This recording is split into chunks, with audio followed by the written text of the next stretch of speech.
सल्लल्लाहु अलैहि वसल्लम ने ये कहा कि आप अगर एक शख्स एक ये मोबाइल है, इस मोबाइल की एक वक्त में दो कीमतें रखता है और अगर उसने उसको पहली वाली कीमत में कम वाली कीमत में ना बेचा तो उसने सूद कमाया, रिबा कमाया। आप मेरे पास आते हैं, आप मुझे कहते हैं कि मैं एक मोबाइल खरीदना चाहता हूं, आप मुझे कर्ज दें 1 लाख रुपए। मैं कहता हूं आप 1 लाख रुपए ले लें और मुझे 10,000 रुपये महीना की किस्त दे दें। लेकिन आप ऐसा नहीं करता हूं। मैं कहता हूं ये 1 लाख का मोबाइल नहीं है, मैं आपको मोबाइल खरीद देता हूं, लेकिन ये मोबाइल जो है चूंकि 1 साल के बाद तुम मुझे पैसे दोगे तो ये एक मोबाइल जो है ये 1,10,000 का है और मैं तुमसे 11,000 रुपये महीना की किस्त लेता हूं। वो 1,000 रुपये मैं कहता हूं चूंकि मोबाइल मेरा है और तुम उसको इस्तेमाल कर रहे हो, इसलिए मैं तुमसे उसका वो ले रहा हूं किराया।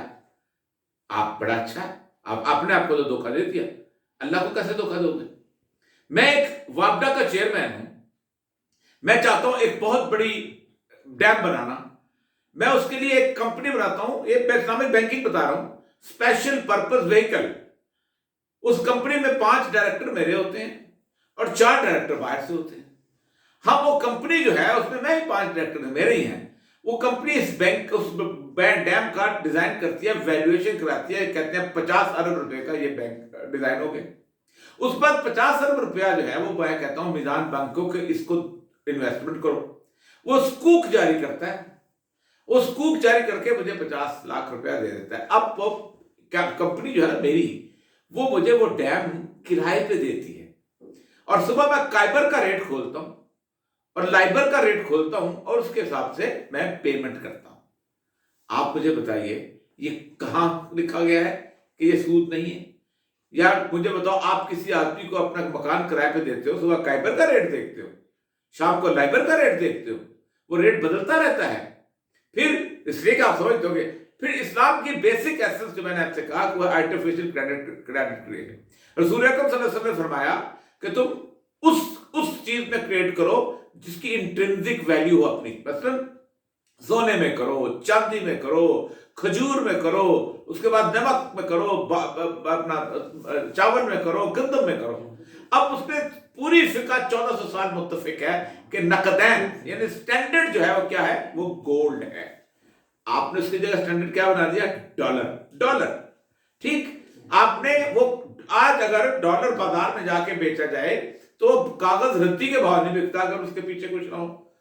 ठीक, और वो चीज है आपने वो रखी हुई आर्टिफिशियल, यानी वो उसके ऊपर लंबी बहस हो सकती है, लेकिन आप हैं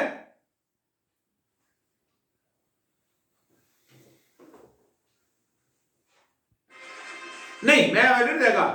मार्केट देती है। आप सोना जो है वो अगर सारी दुनिया में करेंसी खत्म हो जाए, सारे कागजों को आग लग जाए, पाकिस्तान के नोट को भी आग लग जाए, सोना फिर भी मार्केट में बिकेगा। क्यों बिकेगा? क्योंकि सोने के अंदर एक अपनी वैल्यू मौजूद है, खजूर के अंदर अपनी एक वैल्यू मौजूद है, चांदी के अंदर अपनी एक वो उसमें कारोबार करो जिसके अंदर अपनी कीमत मौजूद हो, डिटरमिन ना करना पड़े।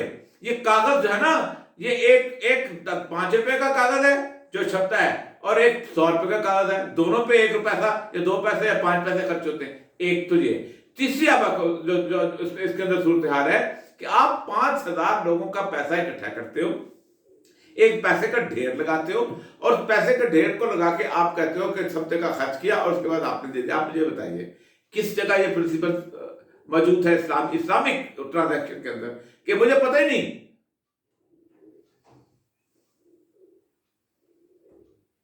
दुनिया के किसी मुल्क में भी नहीं है और अच्छा कहते हैं नाफज नहीं हो सकता।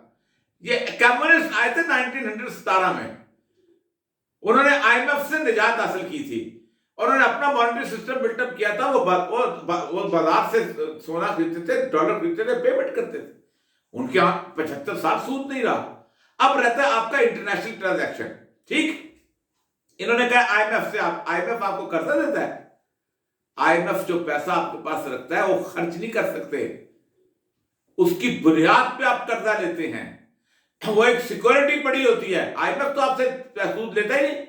आईएमएफ तो आपसे 1% जो सर्विस चार्जेस लेता है, एशियन बैंक आपसे 1.2% सर्विस चार्जेस लेता है। आप वो पैसा रखते हैं रिजर्व, और उसकी बुनियाद के ऊपर आप जाते हैं बाजार में और जाके पेरिस क्लब से कर्जा देते हैं। पेरिस क्लब आपको इसलिए कर्जा देता है कि आपके पास पैसा पड़ा हुआ है, आपकी इकोनॉमी स्ट्रांग है, वो डूबेगा नहीं क्योंकि आईएमएफ वापस कर देगा उसको। तो एक तो यह है कि पहली बात यह है कि आपको उसके अंदर अलहदा निकलना पड़ेगा। अब कहते हैं निकल नहीं सकते। एक आखिरी बात सुन ले जी जी जी जी। आखिरी बात यह है क्या कहते हैं कि इंटरनेशनल कमिटमेंट, अल्लाह की कुरान की आयत है, फत्तकुल्लाह मास्ततातुम, अल्लाह का तकवा अख्तियार करो जितनी तुम्हारी इस्तिताअत है। अगर आप इंटरनल नाफज करने, इंटरनेशनल बाद में देखा जाएगा, आप एक्सटर्नल की बुनियाद पर इंटरनल को भी तो बर्बाद करते जाते हैं जी। तो आप मुझे बता देना बाकी बैंक में क्या होता है, आप में क्या होता है, कोई फर्क बता दें। मुशारका है, हाँ फर्क पता है, मुशारका है ना, कहां होता है लोन। अच्छा एक और चीज आखिरी, इनसे पूछ रहे हैं क्या बैंक किसी को कंज्यूमर लोन देता है? इस्लामिक बैंक सादा लोन जो होता है, मुझे 1 लाख रुपए की जरूरत है, मुझे देता है 1 लाख रुपया? नहीं देता।